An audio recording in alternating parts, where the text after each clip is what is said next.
Imagine, if you will, a world without the Chrysler Minivan. Sure, maybe the roads look a little less frumpy, but I bet it would surprise us all about how much we'd miss those boxy rascals. Okay, now think about no more Jeeps. All those wannabe outdoorsmen with their kayak racks heading to Big Bear. I don't think I'd miss those guys very much, but I would definitely miss seeing those iconic 4x4s cruising the streets. Alright, last one. How about the Mustang? Yeah, that Mustang. Arguably the most definitive American sports car of all time. Even for you GM stands out there, a world without that famous steed stings a little, doesn't it? Now, what if I told you that without one man with a hard-to-read last name, all these cars either would have died out long ago or wouldn't exist, period? What if I told you that the same dude would revitalize one massive car corporation, then go across town and completely rescue another? That man's name is Lee Iacocca. Iacocca. Say it with me. Iacocca. It rhymes with Triacocca, as Time magazine would clarify to America and the world. He's arguably the most influential automotive executive of the 20th century, with over 40 years in the industry. Today on Past Gas, Triacocca, or whatever beverage you prefer, and let's dive into the rags to riches story of one of Detroit's most powerful tycoons. Past Gas Podcast. It's about cars, it's not about forts. Big thank you to our sponsor this week, Valvoline. You guys know Valvoline. I talk about them all the time. Valvoline was the first motor oil brand, making them the original motor oil. And since their founding over 150 years ago, Valvoline and their scientists have been innovating, creating, and reinventing formulas ever since. Innovations include the first high mileage oil, the first racing oil, and the first synthetic blend. That's a lot of firsts. Valvoline is also the world's #1 supplier of EV battery fluids, offering tailored products to help extend vehicle range and efficiency. That's really awesome. I love a company that can transition like that. All Valvoline oils exceed industry standards to provide the ultimate protection for every engine on the road, including mine. I've got Valvoline in my car. Did an oil change about 1,000 miles ago, I'd say. And I'm looking forward to putting more high mileage oil in my ride. Valvoline's got new extended protection full synthetic oil. It's their best oil ever. It's a new formula offering ultimate protection designed to extend the life of your engine. I'm probably gonna put this in my car next. Look, man, I've got Valvoline in my car. You should too. Get it for your car, all right? Valvoline oil. It's the only oil I use. Check it out. Big thanks to our sponsor this week, MeUndies. The holidays are almost upon us, guys, and it's time to really lean in. I'm talking physically leaning in. I'm talking hugs, talking secret family recipes, talking about seeing the looks on your loved ones' faces as they all unwrap their matching PJ sets at the same time. This year, MeUndies wants to help you bring comfort home for the holidays. It's getting cold here in Los Angeles. I'm talking 65 degrees. That's frigid. I gotta get myself a onesie. With new classic plaid and holiday sweater prints, MeUndies is turning up the comfort this holiday season. Their undies, loungewear, and sleepwear are all made out of soft, breathable, stretchy fabrics that are a deal for getting cozy by the fire with a cup of hot cocoa. Make the whole fam smile with matching PJ sets or spoil your partner with plush robes and slippers. Whatever you decide, everyone will be rolling into the new year comfier than before. Available in sizes extra small through 4XL, MeUndies has a little something for everyone on your holiday list. Looking for more inspiration? Check out their holiday gift guide with all things cozy and comfy. MeUndies has a great offer for our listeners. For any first-time purchasers, you get 15% off and free shipping right to your door. Your days of fighting for your life in the mall parking lot are over. To get 15% off your first order, free shipping, and 100% satisfaction guarantee, go to MeUndies.com/pastgas. That's MeUndies.com/pastgas. Thank you very much, MeUndies. Oh, hey guys. How's it going? Hey, welcome back to the show.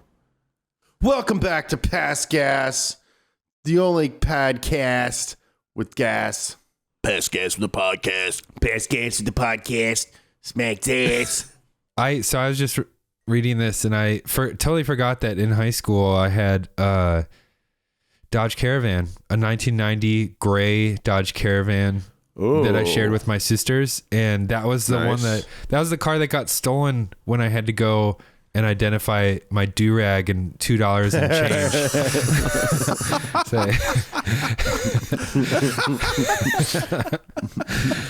It was found 2 blocks away because the transmission was slipping so much the guy just didn't even want to deal with it.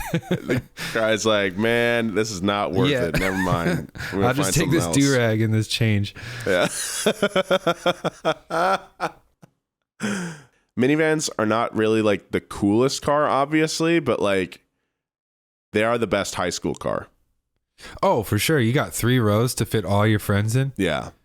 And they're like pretty safe and, like sturdy. So you can do some hood rat and you're not going to really mess up your car. And you can smash in them. You put 2 rows together, you can smash in them. Put 2 rows together, you can smash in them without your parents finding out.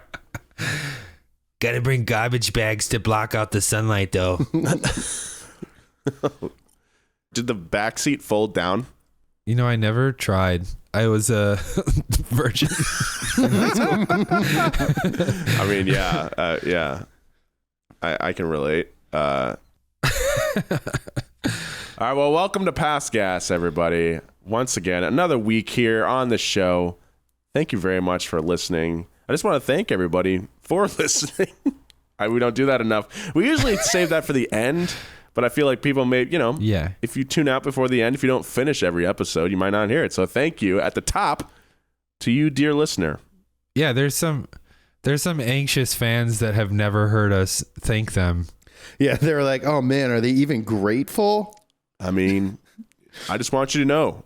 Thank you, guys. From the bottom of my too big, kind of clogged up heart. Oh, no. It's magic. We're recording this the weekend or the Friday right before Halloween, just that in October. We got some new shows coming probably by the beginning of next year. Yeah, we recorded a pilot for my new podcast yesterday. Yes, that's right. Can we give our listeners a little sneak peek of what they can expect with this new podcast? Celebrity interviews, car stories, a deep dive into my past. Okay, so we'll have a new podcast out. We can't really give you a name yet because we're still working on it, but new show. I'm thinking about works. calling it Titanic. Yeah.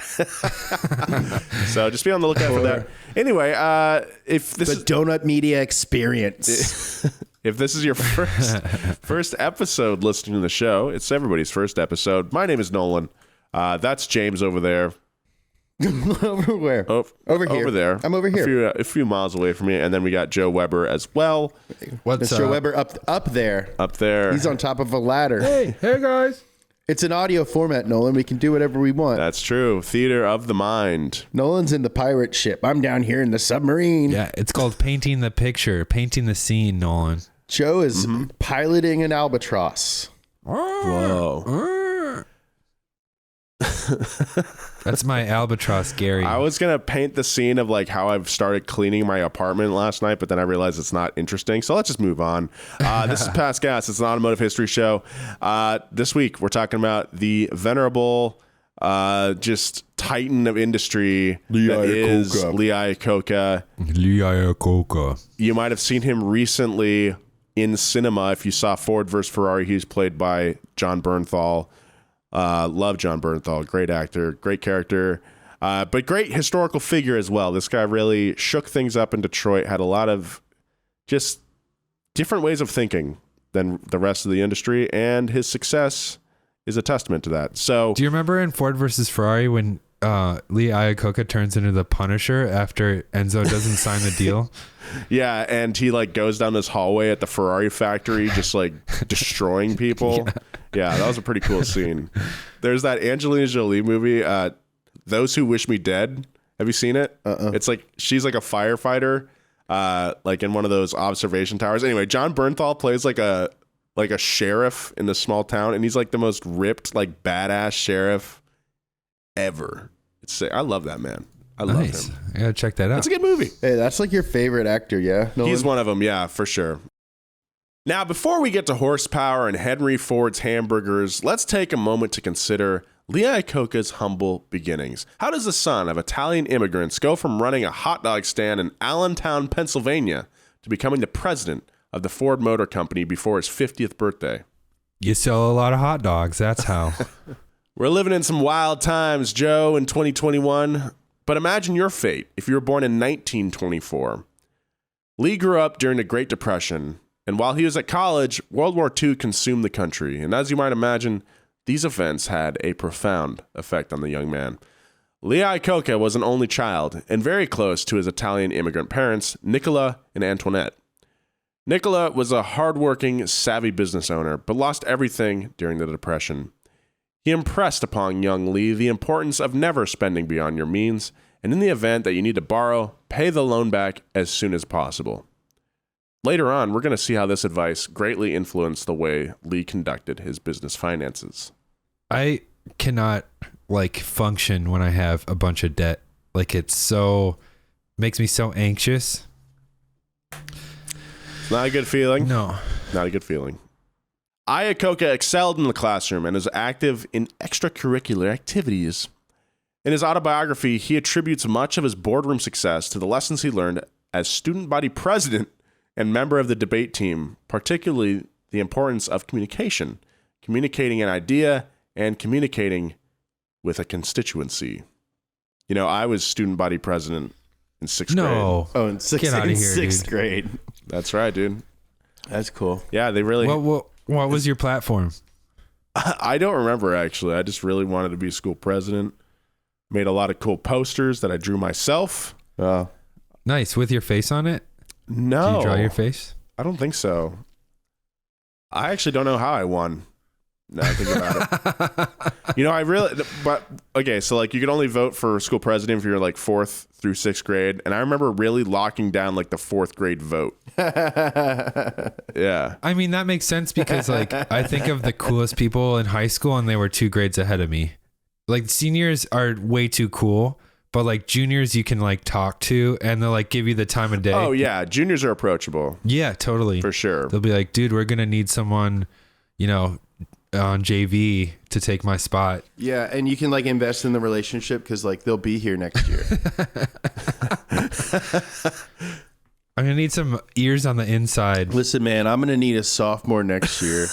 When I'm a senior, I'm gonna need some sophomores. Anyway, back to our story. A medical deferment for rheumatoid fever kept Lee from joining the army with many of his peers on the battlefield of World War II. Lee felt helpless and guilty for not being able to fight, and so he poured himself into his studies. He graduated from Lehigh with a degree in industrial engineering, but also loved to study psychology, a field he says paid more dividends in his career than his actual major. Isn't that how it always goes? Lee went on to receive his master's in mechanical engineering from Princeton in 1946, and then he was hounded by a number of job suitors. When Iacocca announced that he was going to take an offer from Ford, his Princeton buddies laughed because the busted up 1938 Ford that Lee owned would routinely break down. Iacocca responded, Those guys need me. Anybody who builds a car this bad can use some help. I love that. Wow, you just really get the tone of his voice. What a charming guy. I wish I was in his friend group for sure, dude. Yeah. During his first few years at Ford, Iacocca was deep in the industrial trenches. He was wearing overalls and working with his hands, assigned to tedious engineering projects. He learned the science behind the cars, right down to the limestone that was mined to create the steel. This would garner him respect among engineers later in his career since he actually knew what they had to deal with, as opposed to other high-power executives who mostly learned about the fleets from a brochure. Despite his secure job in the Ford plant, Lee was restless. He missed working around people, so in 1955, he moved to the sales and marketing division, essentially starting back at the bottom. He didn't mind, though. In fact, Lee loved it. Traveling up and down the eastern seaboard, visiting dealers and talking with customers was just what he'd been missing. Iacocca had an instinct for understanding how a market can be found with the right slogan. I can relate. While working as a mid-level sales manager in Chester, Pennsylvania, he created the 56 for 56 campaign, which offered loans on a 1956 model year cars with only $56 monthly payments. Hey, that's a good deal. Yeah. This idea was a smash, and before long, Iacocca was summoned to the Mecca of Ford in Dearborn, Michigan. I think that's super respectable to just like start basically in the mailroom, start at the bottom of different sectors. Well, he started at the bottom. Now he's here. Yeah, it's true. That's what French Montana was yelling about. I call rap yelling. $56 and 56 was $564 today. Oh, that's actually a lot. That's a huge car payment. Yeah. That's like a normal car payment today. If you try to like have a reasonable loan length, you're looking at like $500 to $700 on like any car. I was looking at how feasible it would for me to get a Model 3, a Tesla, and it's around like $600 per month, even for like the base level. And I'm like, I can't do that. How much down? I was messing with that too, and I was trying to like 5,000 down, and it's still a lot per month. I can't do it. Iacocca was named vice president and general manager of the Ford division on November 10th, 1960. And as the decade began, he was keenly aware that the automotive market was getting younger. A new generation was ready to spend, and Ford had to adjust to this new breed of consumer. There was a market in search of a car, as Lee put it. He knew they needed a new two-door, four-seater that was cool, fast, yet affordable for the American middle class. No more than $2,500. There was no time to waste in designing the yet-to-be-named Mustang, since Ford decided that its unveiling would happen at the 1964 New York City World's Fair. As design teams went to work, Iacocca encouraged them to take inspiration from the Lincoln Continental Mark II, a car that Lee fell in love with the first time he saw it. Mark II's long hood and short deck would inspire more cars in Lee's career, i.e. the Dodge Viper, but the Mustang was the first. Using the base elements of the already successful Ford Falcon, like the engine and transmission, stylist Dave Ash composed the eye-catching body. As the mystery car took shape, it was time to decide on what to call it. Now, a lot of people wanted to call it the Kick-Ass Mobile, but Lee was like, nah. The search for the Mustang name is as hilarious as it is tedious. In fact, the legendary pony wasn't even one of the final four choices as the clock ticked down for its highly anticipated release. Lee and his team had narrowed the list to Monte Carlo, Torino, Monaco, and MILF. No, that's not what it's called. What was it, James? It's Cougar. Nah, Same thing. Gotcha. Yeah. But it's funny though, because like all those names were used later on. Yeah, they're all great names. After much ado, they landed on Torino. It was exotic. Okay, it was sporty. Rolls off the tongue. It's a freaking Clint Eastwood movie. It's perfect. Unfortunately for the marketing team, those three adjectives could also describe Italian socialite Christina Vittore Austin, a woman the deuce was boinking while he was in the midst of a messy divorce. Hank the Deuce is, of course, Hank the Deuce. Henry Ford II, Hank the Deuce, the president of Ford. When the Ford's underlings heard about the Torino, they called Lee and told him that the name was too sexy and you couldn't name a sexy car after an Italian town. It wouldn't look good. Hey, Pumphrey, you did a great job with the Torino name. Thank you. But, We're really excited. They're really thinking. Yeah, it's really good. It's really good. Took a lot, but of effort. We can't use it though. Say what? Well, it's Italian. It just wouldn't play well. We can't have, I wasn't people would even associate it. thinking about that. I know, but like it might be at the back of people's minds. No, I don't think so. I think you're overthinking this, man. We can't do it, dude. No one's gonna think about that. You freaking narcissist. I'm putting my foot down. Hey, I haven't been speaking up this whole time. I've been in the back of the boardroom, but I think if we spell it with U instead of an O, you know how the town is actually spelled, I think we can get away with it. Nope.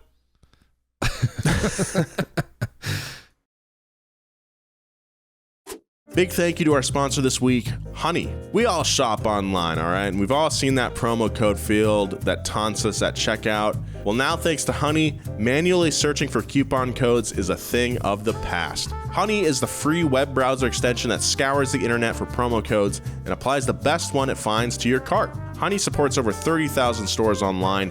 They range from sites that have tech and gaming products to popular fashion brands and even food delivery. Pretty amazing. I've had Honey installed on my web browsers for years now, and, I've saved a good amount of money thanks to Honey. Over quarantine, we've been doing a lot of online shopping. I bought a few items of clothing online, and I always make sure to hit that Honey button. So, if you don't already have Honey, you could be straight up missing out on free savings. It's a free app, just get it. It's literally free and installs in a few seconds on your web browser, and by getting it, you'll be doing yourself a solid and supporting this podcast. So, get Honey for free at joinhoney.com/gas. That's joinhoney.com/gas. Another big thank you to our sponsor this week, Valvoline Motor Oil. You know them, they're the original motor oil. Since their founding over 150 years ago, Valvoline and their scientists have been innovating, creating, and reinventing formulas. I have Valvoline in my car.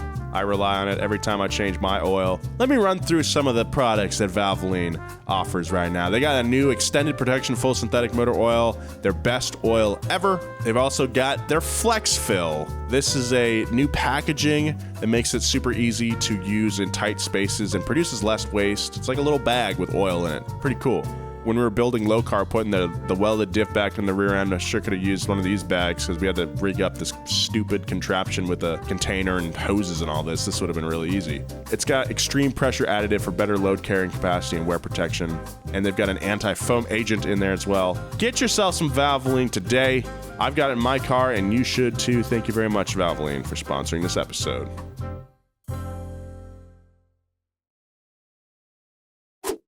Another thank you to our sponsor this week, MeUndies. The holidays are coming up fast. You gotta be comfy, right? You wanna be cozy, right? Well, MeUndies has got the PJs for you, all right? This is your sign to surround your family and friends with comfort. And while you're at it, why not get a little something for yourself, too? With their new classic plaid and holiday sweater prints, MeUndies is turning up the comfort this holiday season. They've got undies, loungewear, sleepwear, and more made out of soft, breathable, stretchy fabrics. They're perfect for getting cozy by the fire with a cup of hot cocoa. I don't have a fireplace in my apartment. We don't really have those in LA.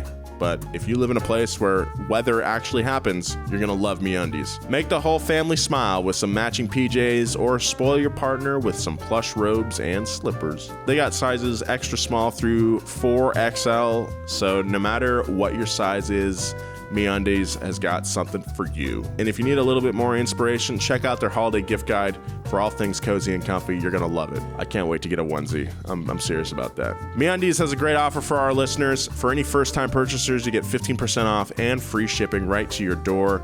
Your days of fighting for your life in the mall parking lot are over. So, to get 15% off your first order, free shipping, and 100% satisfaction guaranteed, go to MeUndies.com/pastgas. That's MeUndies.com/pastgas. Thank you very much, MeUndies. Annoyed but unsurprised, Lee and his crew moved forward. They considered going back to Ash's original idea, Cougar, and also threw a few other animal names into the hat, Puma, Bronco, Mustang, and Colt. Iacocca and his team loved the American symbolism behind the wild horse Mustang, even though the name itself was inspired by the Mustang fighter plane of World War II. Hell yeah. P-51 Mustang, Cadillac of the Sky. It was Christian Bale's first movie. Cadillac of the Sky? No, Empire of the Sun. It's a great movie. Oh. It's interesting to remember that this guy is only one generation removed from Naples. You know, if things had gone a little differently, there's a decent chance that Lee would have found himself working for Ferrari instead of Ford. The rest is history. The Mustang rolled out with a base price of $2,368.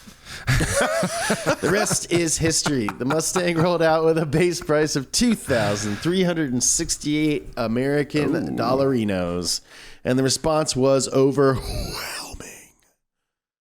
Demand was so high that Ford had to open another plant.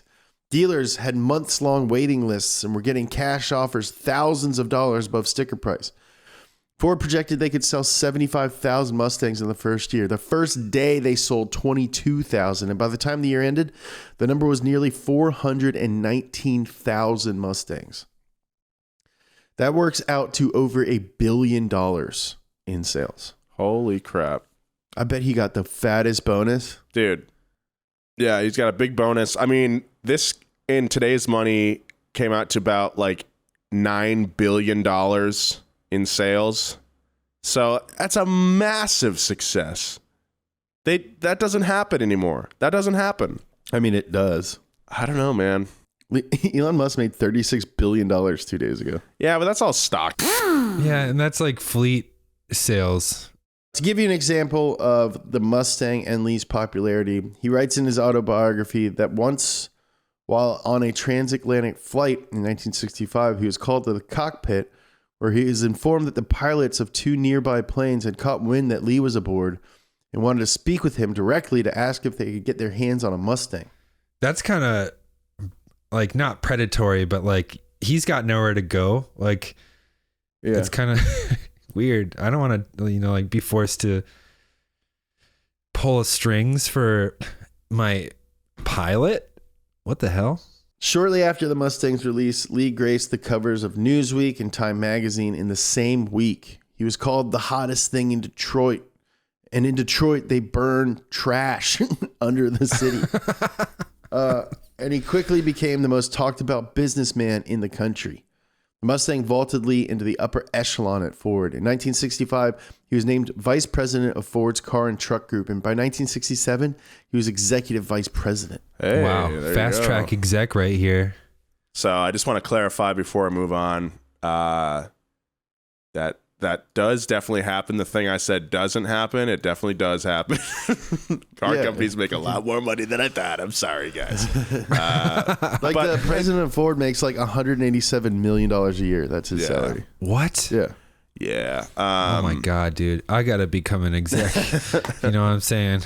But for one model, that was just 1 year making $1 billion. That's so awesome. And Ford had a huge lineup back then. So beyond the Mustang, Lee had a huge influence on other cars in the 60s. The Lincoln division in particular was floundering when Lee arrived, and they needed a luxury car to compete with Cadillac, which was outselling them 5-1.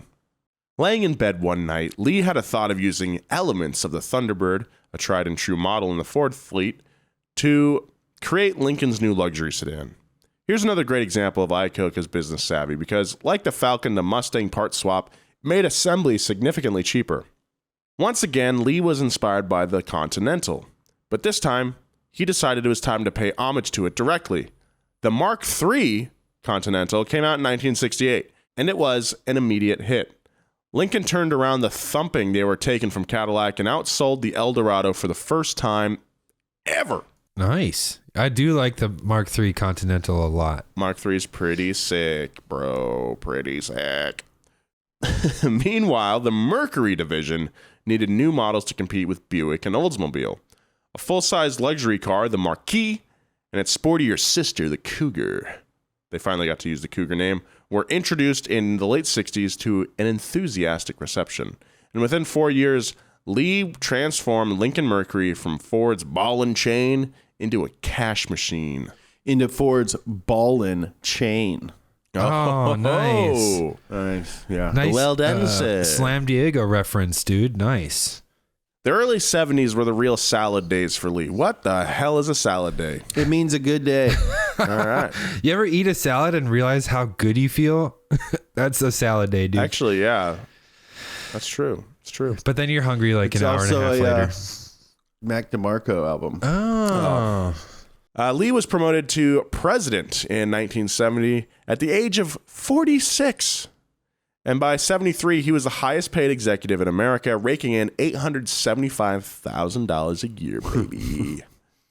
That's how much people should make. I mean, like executives. Like that's the highest paid person. Right. Yeah. At time. Like, is not even how much $1 million a year. happier could you really be after making that? Like, you can't.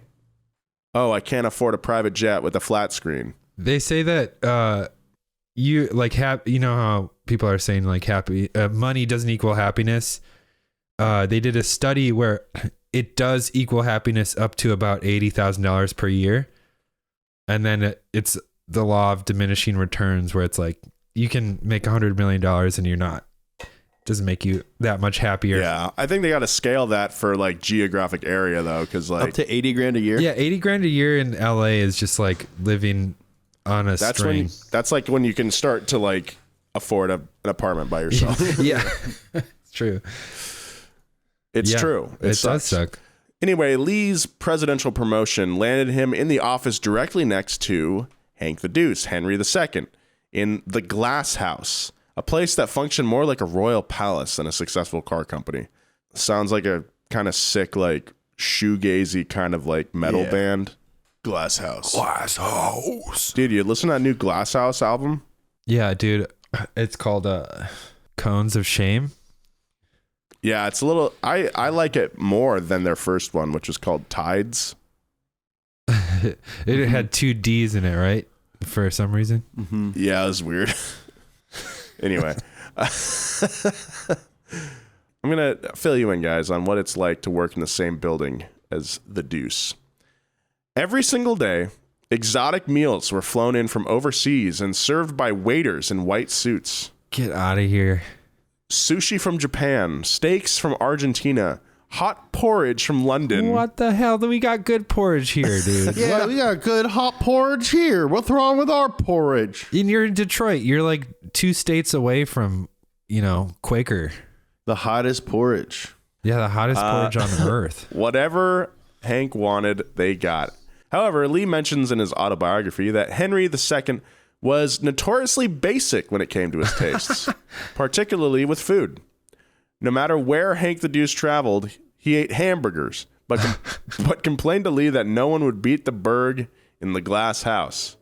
Ever the Inquisitor, Lee asked Ford's private chef what made his patties so tasty. Turns out, it wasn't hamburger at all. It was baby meat. Oh no. The chef opened a freezer and showed Lee a stack of premium steaks, then proceeded to explain that he simply grinds the top shelf cut and turns it into a Deuce-specific hamburger. I mean, that's how you do it, man. If you're making your own beef, right? You got to ground up some chuck. Yeah, there's ground up chuck. I mean, chuck is not a premium cut, but like if you were to grind up some prime rib, that's a very fatty, delicious burger right there. Lee asked, "Where's the beef at?" And the chef's like, "I'll show you that beef. Come here." And he said, "Whoa, actually, that's a pretty good ad campaign. I'm gonna get on the horn with Burger King." Which brings us to the next chapter in the Lee Iacocca saga. It's no secret that Henry II saw himself as both king and counselor at Ford. Maybe you've learned this for yourself, but when working for someone with that kind of power and ego, everyone is expected to fall in line. Iacocca describes Henry as relentless, aloof, and paranoid. Maybe that's the bane of rich kids who inherit their money, Lee muses in his autobiography. Nobody ever tells him the truth. They only tell him what he wants to hear. Herein lies the rub that began Lee's downfall. Iacocca was a fantastic collaborator, but he was never one to cower. His outspoken and opinionated personality was a main reason he was named president in the first place. Henry II could handle his employees getting some recognition, but as Lee would later reflect, the Deuce was not to be outshined in 2 specific arenas, Europe and Wall Street. He loved hobnobbing with royalty across the pond and was extremely sensitive to Wall Street's perception of who was running the company. Lee had become a household name. He was being featured in magazines, appearing on late-night talk shows, and effortlessly making a name for himself far outside of the auto industry. So, when the Deuce's distinguished circle of friends, as well as the stock market powers that be, began admiring Lee's talents and accomplishments, the Deuce took significant personal offense.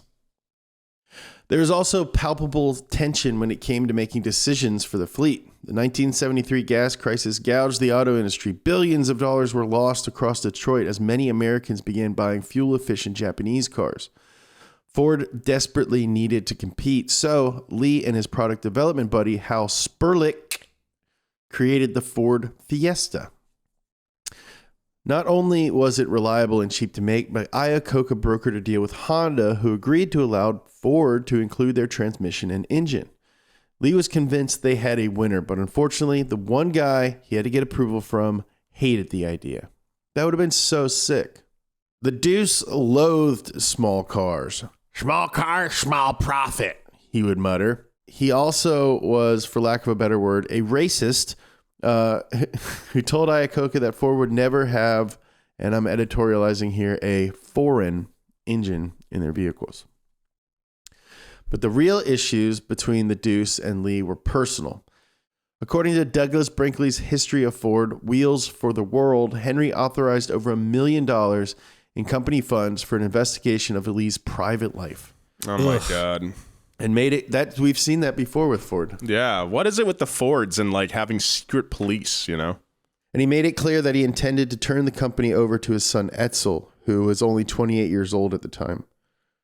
In early 1978, Lee was told he would report to another Ford executive who was named Deputy Chief Executive Officer ahead of Lee. Feeling the ground moving beneath him, Iacocca tried to find support among the company's board of directors, but that was just enough of an excuse for the Deuce to fire him.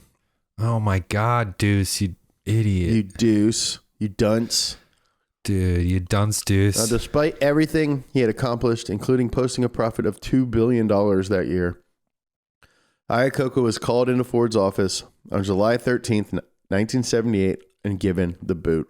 When Lee pressed him for a specific reason, Henry replied, Sometimes you just don't like somebody. Oh my God. Bring me another steak burger. Yeah. Richard A. Johnson, author of 6 Men Who Built the Modern Auto Industry, describes how Lee's dismissal sent shockwaves across the business world. Iacocca didn't slam the door when he stormed out of the office after being fired, but there was a big bang so forceful that it shaped the global automotive industry for the next quarter century. Wow. Lee was stunned by his termination, but fortunately, there was another massive car company eagerly waiting in the wings. 2 weeks after he was fired from Ford, Lee was welcomed into the Chrysler Detroit offices with open arms, being named both president and CEO. Wow. Okay. The problem was that Chrysler was at the bottom of the food chain in the American auto industry, way at the bottom. On the day of Lee's CEO appointment, the company reported a record-breaking $159 million quarterly loss. This has Succession vibes all over it. They were the 10th largest corporation in the country, yet had bungled opportunities and lagged behind GM and Ford for 2 decades. Although I will say their muscle car era is definitely the best ones, coolest ones. Walking into the Chrysler dumpster fire couldn't have been fun. But Lee chose to view the chaos as a challenge. He knew 2 things. First, Chrysler needed money. And second, they needed to update their fleet. He quickly realized that without outside financial help, Chrysler was doomed. He decided to bet big and approached Congress. Yeah, that Congress in 1979 and asked for a historic $1.5 billion to save the company. Lee passionately testified and even promised to cut his own salary from $360,000 to $1 in 1981. That's cool. Yeah, Uncle Sam surprisingly said yes. Chrysler finally had some breathing room and was able to save over 500,000 jobs in the process. And he was like, just to clarify, I meant $1 million, not $1. Now that Lee had the cash, he immediately switched into development mode. He emphasized the need for new designs and hired a few of his old pals from Ford, namely his boy Hal Sperlich, to pursue ideas that Ford had shot down during their time there. Look, I got this idea for a car. It looks like a loafer. It's called a LeBaron. I think it's going to do bonkers numbers. They had 2 pet projects that they were determined to explore. A Fiesta-like compact car that rivaled the imports like Honda and Nissan, and a larger family-specific vehicle. 2 years after Lee took the helm, Chrysler introduced their K-Car line in 1981, which included the Dodge Aries, Plymouth Reliant, and Chrysler LeBaron, Joe. Yeah, see, I told you. Taking a significant detour from the decades-old rear-wheel drive solid-axle Chrysler traditions, these models boasted a lighter frame, excellent fuel mileage, and a lower sticker price than many midsize sedans. The results were fantastic. The K-Car line sold 2 million units over the next decade and played a massive role in helping Chrysler bounce back almost immediately. This was just a decade of like tan and beige cars. Yeah. I mean, it's boring, but it worked for them. I mean, It it's worked. boring, but it works. Yeah. I feel like that's like the story in a bunch of different past gas episodes is like, it's boring, but it made them $7 billion. Yeah. Yeah. On the heels of the K-Car, Chrysler introduced another model that would change the game entirely. While at Ford, Iacocca and Sperlich led the roundly rejected Minimax project, which Lee described as a van that could fit the whole family, but still park in a regular garage. At Chrysler, Sperlich was free to develop his baby, and in 1983, the Dodge Caravan and Plymouth Voyager rumbled onto the scene. I don't know if I'd call it rumbling onto the scene. I mean, they're minivans. I'd say slides onto the scene, They slid onto the scene. like the door in the back. Nice. I thought you were referring to the how everyone in Formula D buys old caravans to drift. Do they Yeah. really? No. That'd be sick, though. Iacocca called the minivan revolutionary and historic and predicted that it would, quote, Create extraordinary excitement and buyer interest and force other manufacturers to come up with copycat versions. and you know what? Lee was right.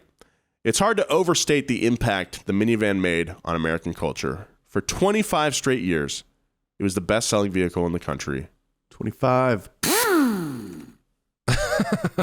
Quote, most people would probably think of Lee Iacocca as the man responsible for the Mustang, but his most important legacy by far was the minivan, said Kent Billingsley, author of Entrepreneur to Millionaire.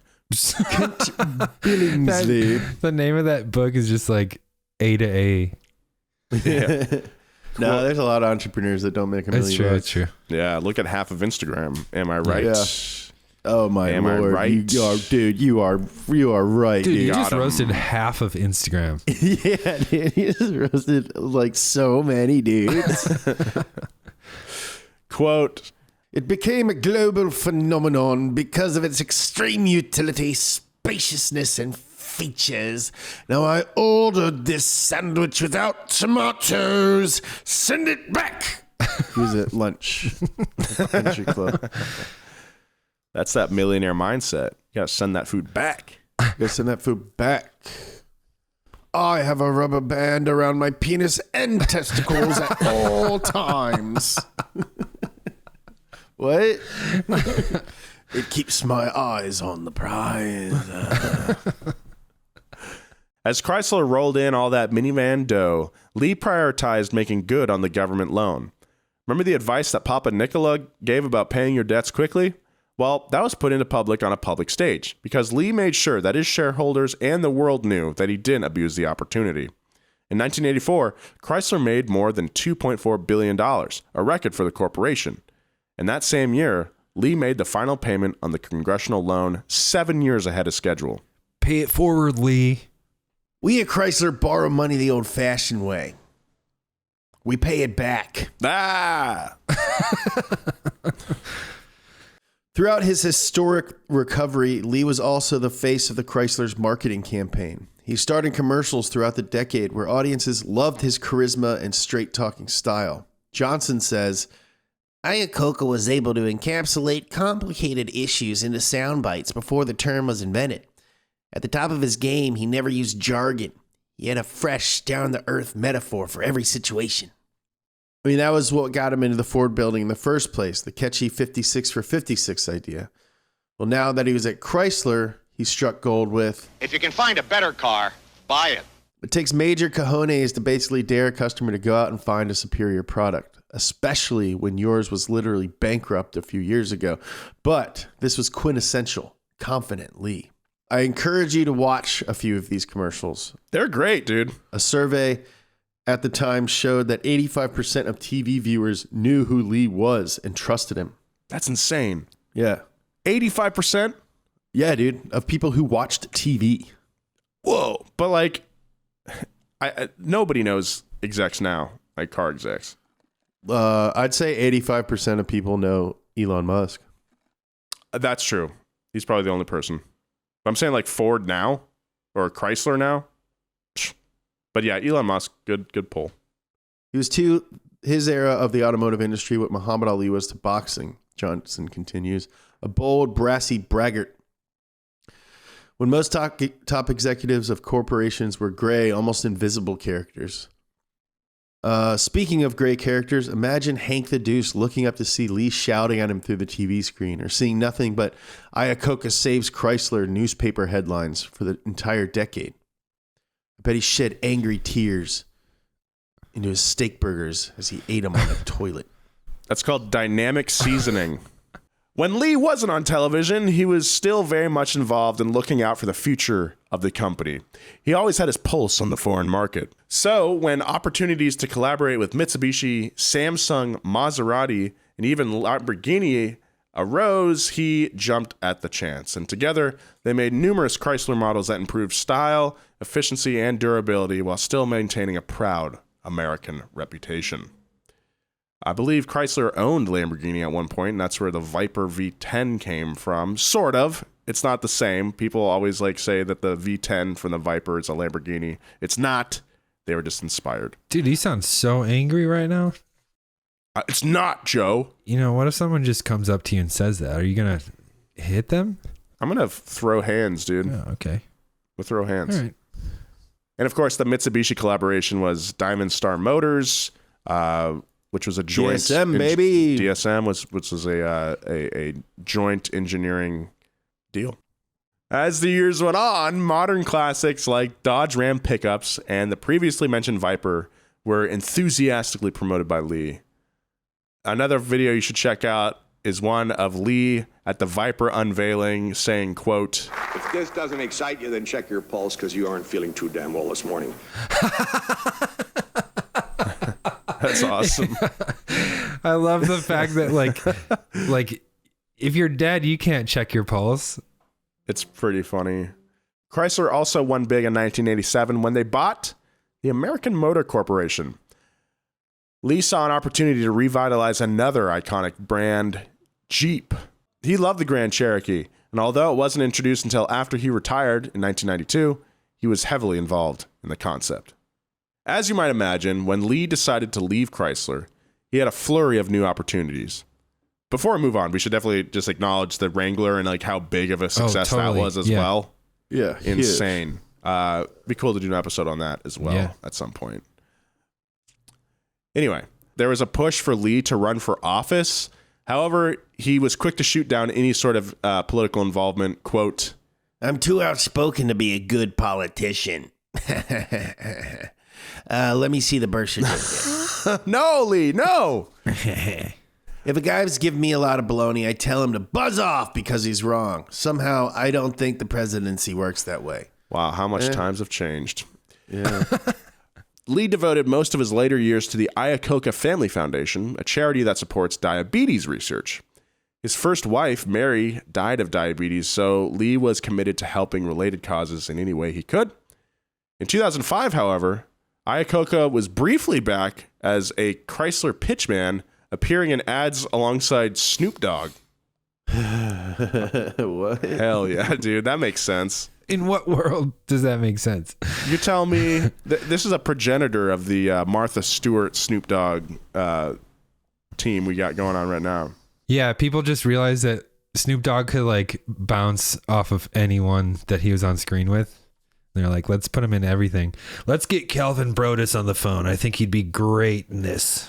Lee wrote 3 best-selling books through the year. His 1984 biography, Iacocca, Talking Straight in 1988, and 2007's Where Have All the Leaders Gone? In the TV show 30 Rock, Jack Donaghy describes Lee as one of only 3 businessmen in history to successfully not make a single mistake for an entire day. Lee died, unfortunately, a couple years ago on July 2nd, 2019. He was 94 years old. That's a full life right there. Pretty good run, man. As we've learned, Lee Iacocca could very well be the most influential American car executive of the last 70 years. Without him, some of the most memorable vehicles on the road would not exist. After his Chrysler resurrection, he was not only the most popular figure in the auto world, but in the business world, period. His brash personality, brilliant leadership skills, and passion for innovation made him a groundbreaking executive and developer, and just a cool guy. A firebrand. He's a firebrand. They got to make an Iacocca movie with John Bernthal. I know. I love the idea of like building out like a universe not based on superheroes. That'd be cool. Of just man. all like auto executives. Yeah. Auto executives and figures all in the cinematic universe. Yeah, I think like I usually hate those kind of ideas, but because it's something I like, I am into it. Yeah. Hank the Deuce is like Kingpin. It's like for some huge and fat. Yeah. Well, now I'm hungry for a steak burger. Yeah, let's go grind up some meat, Joe. Thank you very much for listening to the show. We thank you at the top. Now we're getting another thank you at the end here. This was a really fun one. Follow my boys at Joe G. Weber, at James Pumphrey. Follow me at Nolan J. Sykes. Again, we got some new podcasts in the mix. So keep it locked. Keep it locked. Hey, grab your Zune and keep it locked. Toot toot, baby, baby, toot toot. All right. Until next time, be kind. I love you. And keep it chill. I can't quit you.